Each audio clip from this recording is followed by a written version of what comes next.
panikan. Ayaw niya na magpano sa akin, nagbuhat eh. Gusto niya ganyan. Natanggal niya yung ano.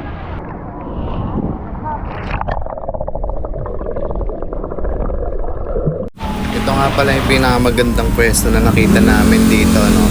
Yung puno niya kasi halos tabingan niya yung ano, no? Yung pinaka beach. Kaya dito sa pwesto na to, dami nakatambay dyan na mga naliligo.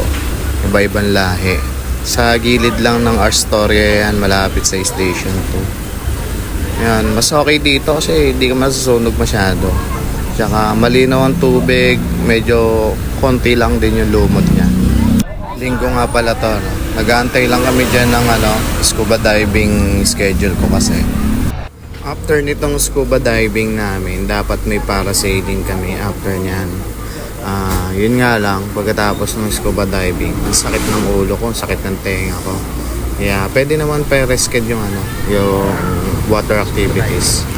Actually, required talaga dito may certificate of diving lesson. Pero sabi ko naman laking dagat ako dito sa Navotas, baka kaya naman. Eto, marami dapat akong kasabay dito 7, tsaka may isa pang grupo na 3 sila. Yung 7 daw nagpa-rescue kinabukasan na lang, tapos yung 3 inaantay pa namin dyan. Yun nga lang, hindi na rin nakaabot.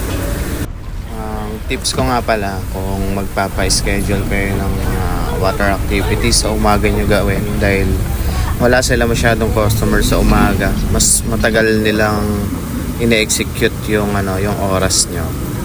Yan. Siguro halos 1 hour kaming nasa ilalim ng tubig, walang akunan. Langoy lang namin ang langoy sa ilalim. Ako na nga halos sumukoy. Sabi ko, bakit parang sobrang tagal na? Yun.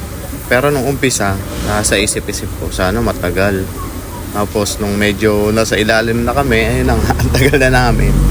Kung tagal, parang gusto ko na umangat. Tinuturo ko na sa kanya minsan, tara, akit na tayo. Pero wala, hindi niya ako inaangat. Ayun, medyo inihingal na nga ako dyan sa ilalim. Nakakahingal pala. Kasi oxygen ka lang, tapos puro deep inhale tsaka deep exhale lang ginagawa mo. Tapos konting langoy, yan. Halos buong camera nga din pala sa akin nakatutok tsaka sa baligid. Yun yung maganda kapag VIP. Hindi pala VIP, pag mag-isa ka lang. Habang nandito nga pala kami sa Nemo, no, may tumuka sa paa ko. Yun pala merong defensive na fish doon sa ilalim.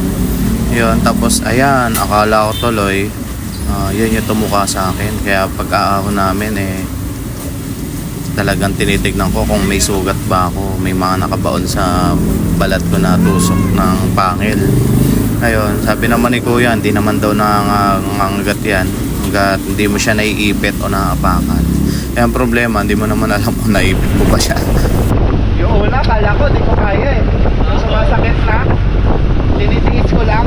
Ba't kasi naka-equalize ka na? Wala. Pero nung okay na, kahit tumalim, okay na Ba't kasi nakapuksa ka siya? Malambot na lang yung parang may sumisirit.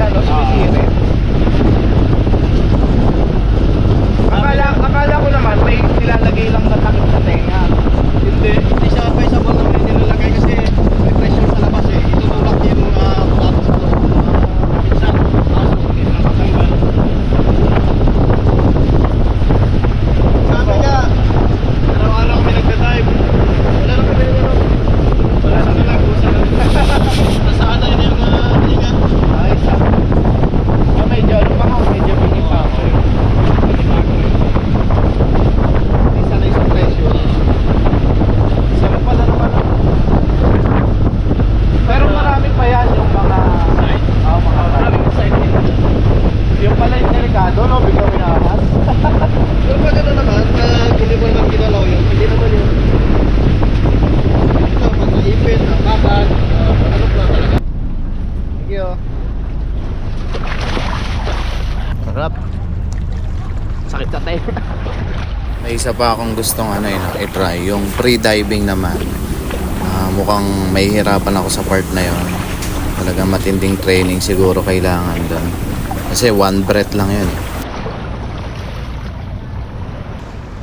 Sila marami. Ako mag-isa lang. Pero parang mas okay yung solo mo lang, no?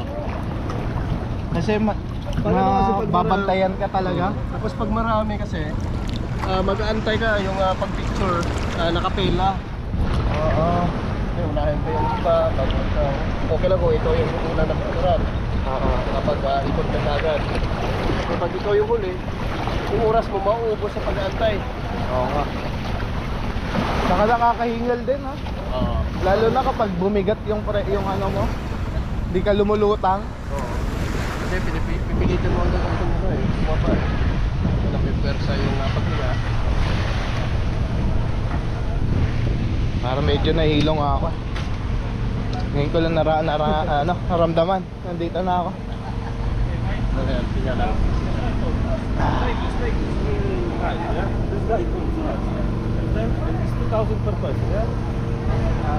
Pang 4 days na namin dito, di kami nag-activity. Ito pala yung unang activity niya, sir. Oo, pang-apat na araw na namin dito. Pinipili namin kung ano eh, yung masusulit eh. Yung yung land tour, yung sightseeing, tapos yung pingingan. Oo, yung lantok din na namin inano. Init kasi doon sa ano. Hindi kasi yun. Ito talaga gusto ko matry yung scuba. Palagi ko pinapanood to eh. Oo. Tapos na-try na. Oo, at least try na. May mamimiss. May mamimiss na activity. Alright, ang sakit sa tenga. Up next para sailing, abangan nyo paano namin nagawa kahit may mga alaga kaming bata.